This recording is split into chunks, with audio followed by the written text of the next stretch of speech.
In order to make your application look professional, you're going to want to style the shell.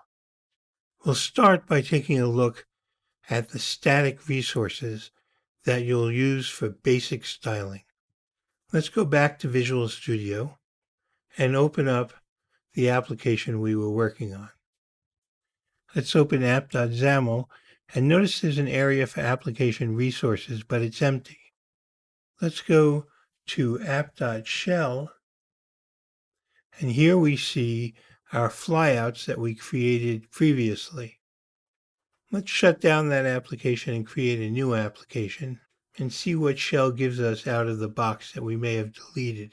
So we'll call the new application shell styling. Once again, we'll choose the shell template.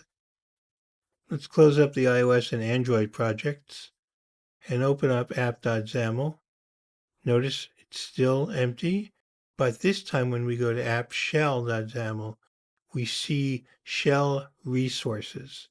And inside of that is a resource dictionary. A resource dictionary is where you put, no surprise, your resources, your static resources.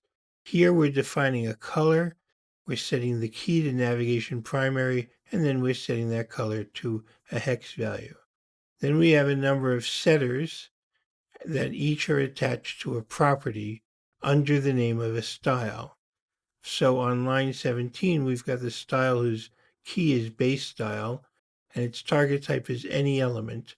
And under that are setters and values that correspond to the properties. So you can see, for example, the first setter, the property is the shell's background color, and the value actually talks to another static resource. Let's come over to our About page, and here we've got local resources. Content page.resources has its own resource dictionary, and we see that there are three colors: primary, accent, light color, and they're each given a value.